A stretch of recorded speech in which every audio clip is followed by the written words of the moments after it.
Ma vie s'arrêtera à 42 ans. Ma vie de danseuse s'arrêtera à 42 ans. En tout cas, c'est l'ordre établi à l'Opéra de Paris. Les danseurs sont mis à la retraite à cet âge-là. Pourquoi 42? Parce qu'en fait, la règle a changé. Avant, c'était 45 pour les hommes, mais 40 pour les femmes. Du coup, on a coupé la poire en deux. Alors, qu'est-ce que ça veut dire? Ça veut dire tout simplement qu'à 42 ans, je ne pourrai plus danser ni à l'opéra, ni ailleurs. Parce qu'aucune autre compagnie n'engage une danseuse de cet âge-là. Une danseuse qui aurait un corps moins souple, moins endurant, moins tonique, usé en quelque sorte. Peut-être qu'aujourd'hui, mon corps est moins performant. Mais ce qui est sûr, c'est que mon jeu est plus abouti. J'ai gagné en maturité artistique, j'ai plus d'expérience. Tous les rôles que j'ai interprétés, et puis ma vie, tout simplement, notamment le fait d'être maman depuis peu, m'ont beaucoup apporté. Et c'est ce que je délivre en scène. Mon jeu aujourd'hui en tant que soliste n'a plus rien à voir avec celui que j'avais à 16 ans lorsque j'ai débuté dans le corps de ballet. Ça fait maintenant 27 ans que chaque jour, je me consacre à la danse. D'abord comme élève et ensuite comme professionnelle.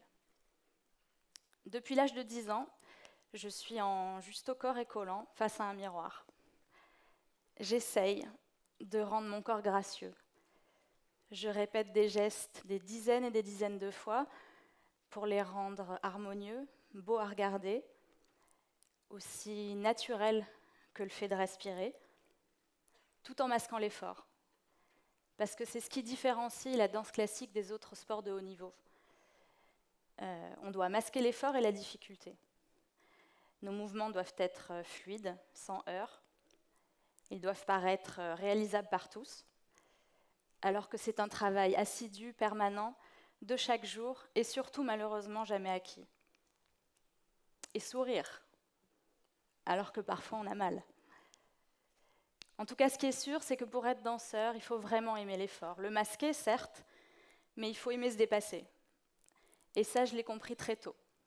À 10 ans, lorsque je suis arrivée à l'école à Paris, ça faisait à peu près 2 ans que je faisais de la danse comme ça, en amateur, juste pour le plaisir.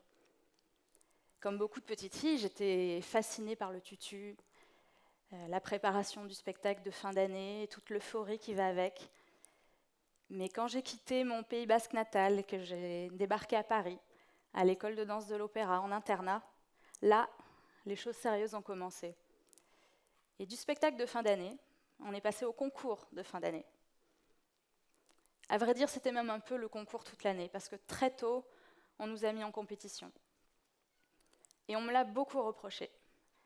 J'étais pas assez compétitive.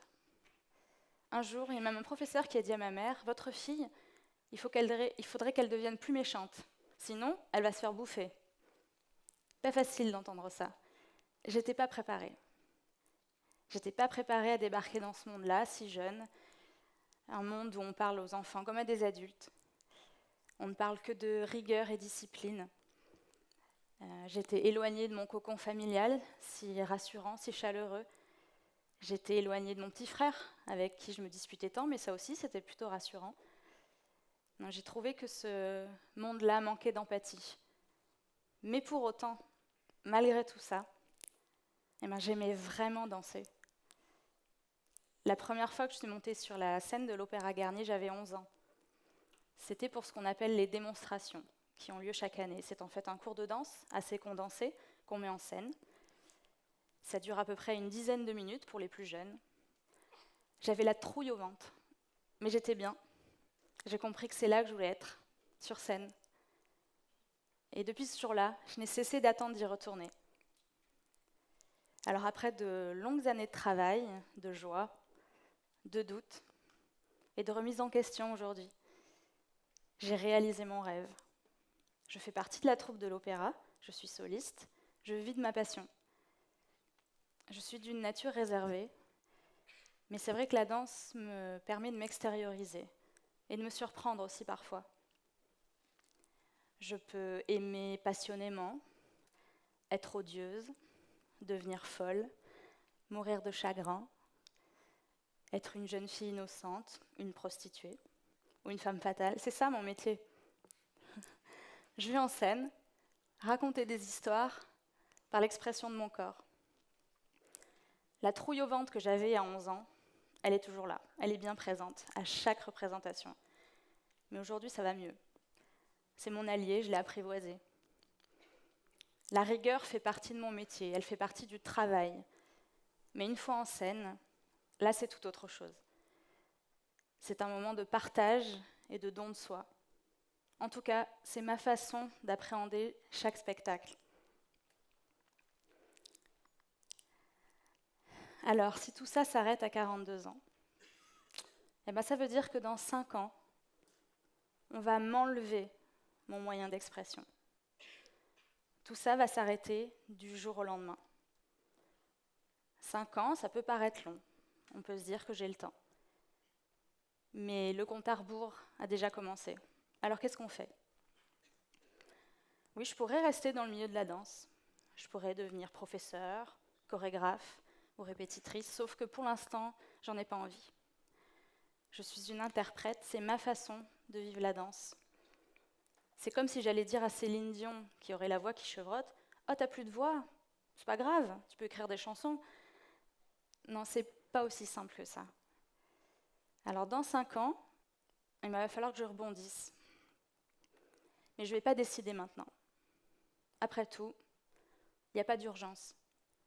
J'ai besoin que mes envies mûrissent. J'ai pas envie de choisir par dépit, dans la précipitation. Je pense qu'on ne peut pas arrêter un métier de passion tel que celui-là, comme ça, d'un claquement de doigts. Je ne vais pas arrêter de danser un vendredi pour reprendre une autre activité le lundi. Non. Je crois que je vais avoir besoin d'un peu de temps pour me poser, pour pouvoir prendre un nouveau départ. Mais en attendant, j'aimerais vivre ces 5 prochaines années vraiment, pleinement, intensément, comme ce que j'ai fait jusqu'à présent. C'est pour ça que je suis allée voir mon directeur, pour me positionner. Je lui ai parlé des rôles vers lesquels je tends. Qu'est-ce que j'aimerais interpréter ? Dans quelle direction je voudrais aller ? Revendiquer son savoir-faire et sa maturité artistique. Essayer de ne pas céder face au jeunisme. Et puis, ne se refuser aucune rencontre. Même celles qui paraissent un peu effrayantes, celles qui peuvent mettre un peu en danger. Comme aujourd'hui. J'ai accepté de faire ce talk. C'est une démarche tellement éloignée de moi. La scène, je connais. C'est un endroit familier, j'y suis bien. Le public, je connais. Il ne m'effraie pas. Mais moi, d'habitude, je suis accompagnée de musique. Je porte un costume. Je ne suis pas habillée en Muriel. Je ne suis pas restreinte à rester dans un périmètre aussi serré. Moi, j'utilise toute la scène, je saute, je tourne. Et puis surtout, je suis muette. Alors finalement, peut-être que je vous ai un peu menti. Peut-être que je me mens aussi un peu à moi-même quand je dis que j'aurai le temps, je verrai ça plus tard. Peut-être que je suis déjà en train de préparer l'après. Peut-être que ma présence ici n'est pas si anodine. Merci.